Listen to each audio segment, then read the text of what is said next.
People out here claiming that Israel assassinated Charlie Kirk. You have to be the stupidest person on planet Earth if you think one of the biggest pro-Israel people was assassinated by Israel.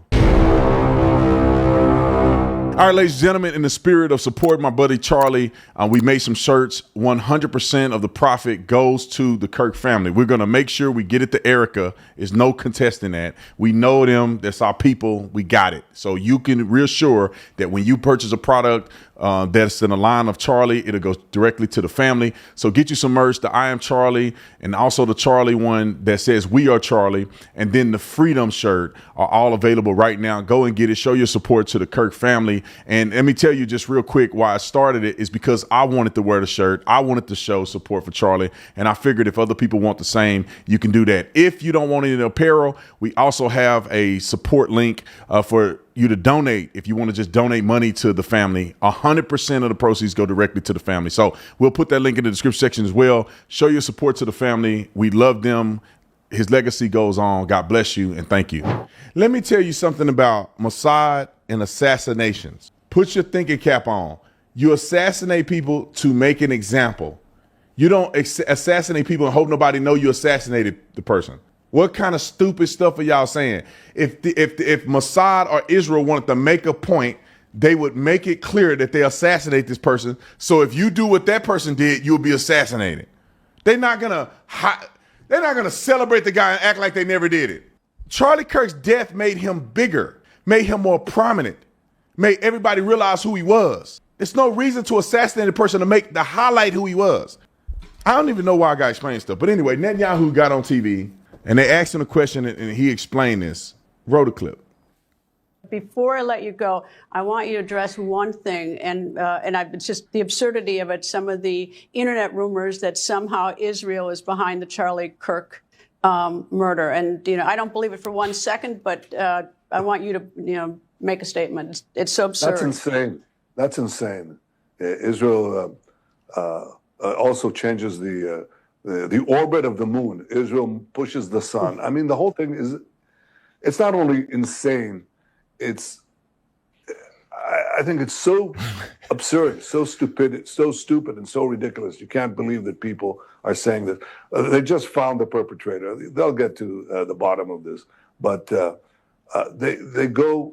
They have no limits. When you hate Jews, when you hate the Jewish state, you're willing to say anything and promote all these absurd rumors. And by the way, they're willing to kill us all the time. I mean, that's what they're doing. And over the centuries, when Jews, especially in the Middle Ages, the horrific Middle Ages, the worst things were said about Jews you couldn't possibly believe. We were poisoning the wells. We were drinking the blood of Christian children. You name it. I mean, these things, that continued actually up to the Holocaust.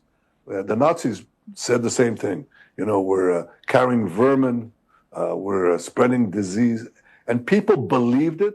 And every time they believed it, this was a prelude to a greater and greater massacre, culminating with the worst massacre of them all, the Holocaust. Well, since then, we've learned, when people spread these lies about us, prepare yourself for the assault.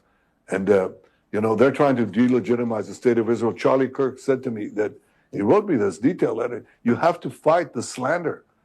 These untruths, these vilifications have consequences. And he was right. But I'll tell you one thing, we're fighting on the battlefield against the terrorists and winning. And he was fighting on the battlefield of ideas. And I think he was winning. He was going to win. That's why they shot him. I hope they don't silence him. I don't think people will give in to these ridiculous lies. Like, how do you listen to that and you think Israel killed him? Charlie Kirk loved Israel. He went there. He was an advocate for Israel more than anybody else that you know. There was parts where he questioned certain things, which is not anything different than any other Israeli would question. And do you think that they kill him for questioning like this? With all the other anti-Semites out there, you think that Charlie is they gonna take out Charlie when you got people online that are just inundating the internet with anti-Semitism. Everything they say is the Jews. They stubbed their toe in the bedroom on the dresser. The Jew made the dresser, so they stubbed their toe on it. Charlie Kirk was assassinated by a devil indoctrinated by left-wing media and left-wing ideology. But they claim that the Jews run the media, which indoctrinate people in order to get them to kill Charlie. When somebody blames the Jews for everything, you know something ain't right. If somebody like Charlie, which I agree with Charlie, when you say, dang, that's kind of weird that they were able to do that on October the 7th. Everybody can say that was weird. Now, the next thing you do is you listen to the people that have an explanation for it, and you see if the explanation makes sense to you. But until you get a full explanation, you can't make a determination of what it is. But Charlie questioned that, which I understand, because I would question the same thing. I was in Israel, and I was like, that seemed like that was kind of hard to do. But it's not impossible to do. They're going to kill you over that? Come on, bro.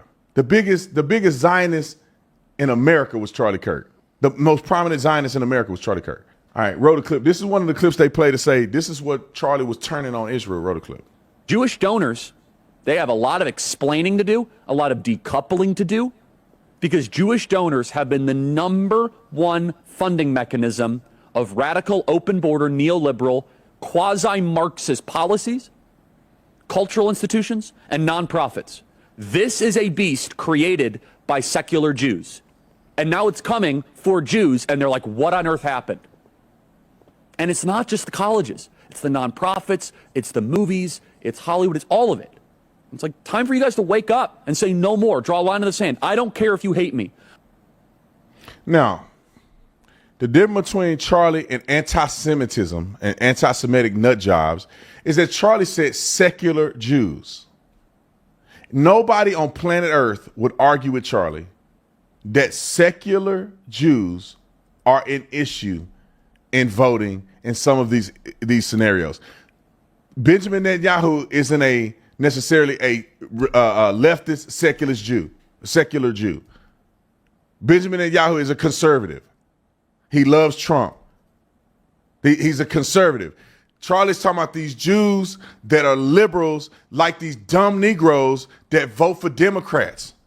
And then he said, now they're coming for the Jews, which means that these secular Jews who hate conservatism and vote for these leftist ideologies and policies have implemented and encouraged administrations and policies that's anti-Jewish. Any Jew that you know that's conservative says the same thing that Charlie just said. The same thing. Roll the clip. This is another one that they say he did on Ben Shapiro. Roll the clip. So we're on Team Civilization here. We want to see the maniacs of Hamas be defeated. One of the things that I find kind of astonishing in some of the folks on the right who are highly critical of Israel is actually the lack of the lack of skepticism when it comes to legacy media. Legacy media are radically anti-Israel overall. The New York Times can certainly not be accused of being a pro-Israel outlet. It'd be very difficult to make the accusation that the Associated Press, which has worked hand in glove with Hamas for years, or Reuters, that these are wildly pro-Israel outlets. And yet, when it comes to the reporting, it seems to be sort of the opposite. Ben, so the perception the legacy media is like owned by the Jews. And I was going to say, Ben, come pro-Israel. on. You Jews own the media, Ben. So, I mean, come on. As you can tell by all the wonderful headlines you guys get. Well, I mean, dude, the accusation that we own the media has not prevented, the Daily Wire from employing people who radically disagree with me on all of these matters. I mean, I don't agree with Matt Walsh on foreign policy. Matt obviously is a major host over at Daily Wire, and that's just my shop. And I'm overtly pro-Israel. Right? I mean, I'm not making any bones about this. I'm a Jew and I'm a Zionist. I'm not going to pretend that to say otherwise would be absolutely silly. To suggest that some sort of atheistic Jewish person by birth who does not care about Judaism or Israel owning the New York Times means the New York Times is pro-Israel is to ignore literally every bit of coverage they have ever done for my entire lifetime. We're running out of time here, but just last question on this, Ben. I know this might be a tougher question, but Bibi said, quote, I didn't like how he said this, I'll be honest. You can't be MAGA if you're anti-Israel. I don't like it for a couple reasons. How did you analyze that statement from Bibi? I mean, and I think that there is the ungenerous way of interpreting that and then the generous way of interpreting that. So the ungenerous way is to suggest that you have to hold a particular position on every Israeli governmental activity in order to be MAGA, which, of course, is not true. I mean, you can disagree from the right or from the left with Bibi's policies, and you can still be plenty MAGA. I think the idea that Bibi is putting out there is that if you are taking Hamas's side against Israel in a conflict, it is very difficult to align that with the stated positions of the Trump administration or what President Trump himself is doing right now. I certainly is true. You cannot look. I think you can have disagreements on Israel and still be MAGA. Obviously, you should be America first. But if you're pro-Hamas, you're something darker, and we shouldn't put up with that. and Israel killed him. You guys, y'all the stupidest mother. I said on there, I call him out, Dan Bozarian, nut job. Don't make me call you out. I don't give a F. I will call you out for being that stupid. They literally think that Israel killed him because you see in the interview, he did challenge a few points. But Ben Shapiro made a good point that it's a generous way of looking at what Bibi said, and then there's a not generous way. And it could go both ways. Charlie didn't dispute that. Charlie has made other clips, though. He has said something about AIPAC. He think AIPAC could be problematic. No, there's nothing wrong with saying AIPAC could be problematic. The problem is if a person is saying AIPAC should be registered as FARA, it's not close to being a FARA approved lobby group. The problem is if you don't like what AIPAC is doing, then you should have a problem with American Jews who are running AIPAC. They are the problem, not the fact that they should be FARA or not the fact that they run in America or not.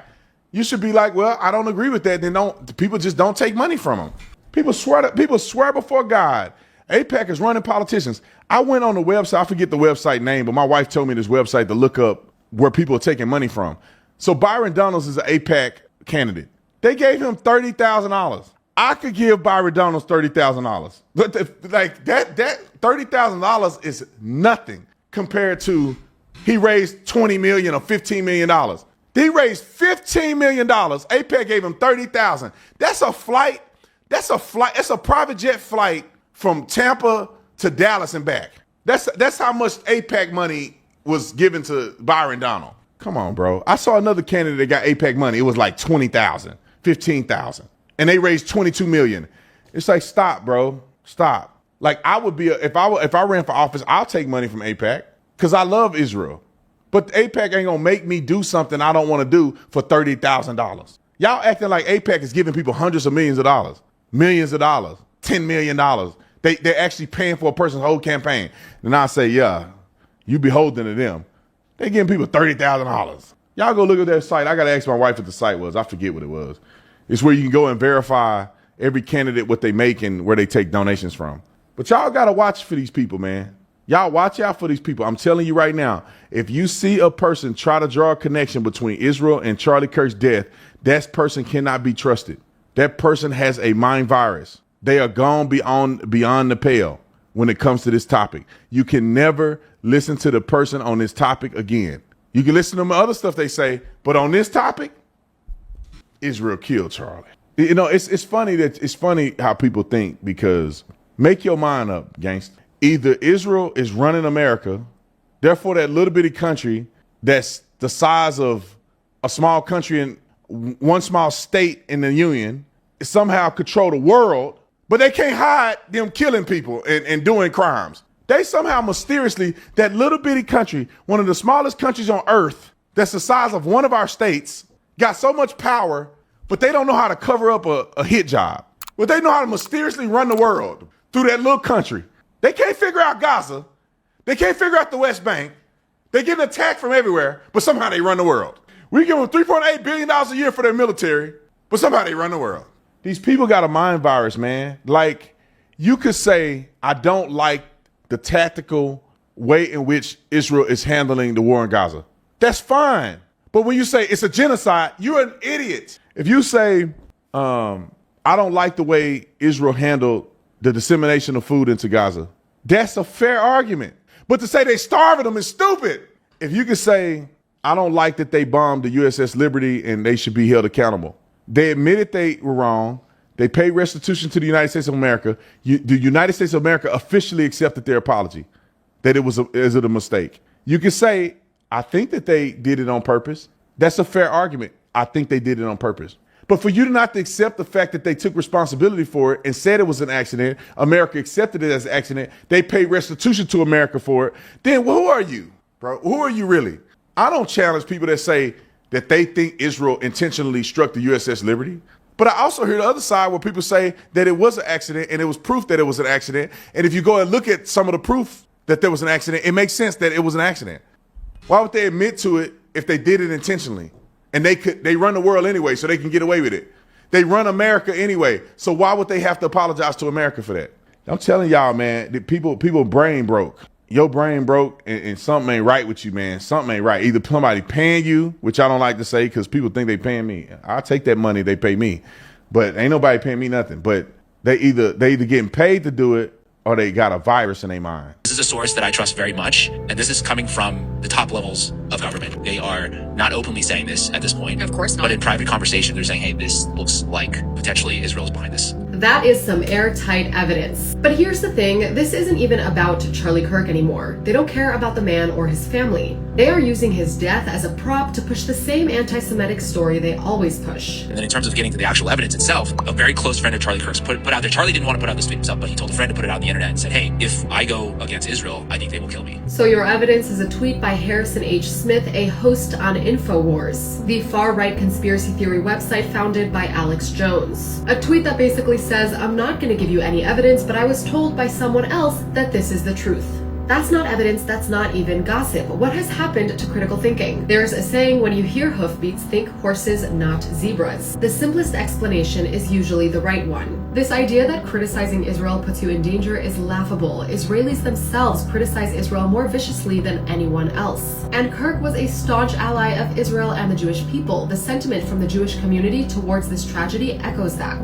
The clips Lee uses to prove that Kirk was turning on Israel are from 2023. The anatomy of these conspiracy theories is simple. Start with tragedy, insert Israel, and fill the gaps with rumor. The first rule of propaganda is lie big. There is a corner of the internet of people that want to point and blame the Jews for all their problems. Everybody, this is demonic and it's from the pit of hell, and it should not be tolerated. If everything is Israel's fault, you crazy, man. That little country, Israel, a lot of people, including myself, thinks that Israel should be run differently. I think they make huge mistakes. That's why they struggle the way they do. They're not like America. Israel struggles with giving too much leeway to these Palestinians. Oh yeah, somebody say be careful. Shut the. I say what I want to say. They give too much leeway. And our tour guide when we were there said the same thing. He was like, I don't know why we make these concessions and then they attack us. Like we try to be graceful and we left Gaza. And now look at them attacking us from Gaza. You know what I'm saying? Like a lot of people in Israel think that Israel should be tougher and that they leave their citizens out to dry a lot because they're trying to be nice. They give too many concessions to these Palestinians, man. Like they just want peace, and so they screw themselves. It's like you ain't gonna get peace, man. Screw these people. Take over Gaza. I wish they would do this, but they're not because they too nice. They're too nice, man. They're gonna give Gaza back. They're gonna let them do that, and they're gonna do another terrorist attack. They should be done. After you do that, you can't have Gaza no more. Go to the West Bank, be completely under control of Israeli government. That's it. You had your chance. You had Gaza, and y'all got a terrorist group, and you kill people, and now they hide behind citizens and doing all this stuff and tearing down buildings. Y'all can't have Gaza no more. Good luck. Y'all don't know what to do with it. That's like your kid driving a car, and they go get drunk in the car. You're like, you don't see, you can't have a car no more. You can't have a car, bro. I gave you a chance, and this is what you did with the responsibility you had. You can't have the responsibility anymore. You got to ride the bus from now on. Anyway, it's about Charlie. So quit saying that because it's disrespectful to Charlie. It's disrespectful to his wife. It's disrespectful to his legacy and his family. If y'all on here claiming that you love Charlie, but you don't listen to him enough to know that he loved Israel. He loved Israel. He talked to Benjamin, wrote Benjamin Netanyahu a letter. I talked to Charlie before. I've seen Charlie on stage. Charlie was a radical Zionist before I understood what Zionism was. Wasn't it, Nick? He used to go to churches. I used to be at the church and he'd be like, I'm a proud Zionist. And I didn't know what Zionist was. I ain't never thought of that word. I'm like, I don't even know what that is. But I know Charlie loved Israel. That's what he said. Before I ever cared about Israel, I'm going to tell y'all how much I didn't know about Israel. I thought Israel was like a third world country.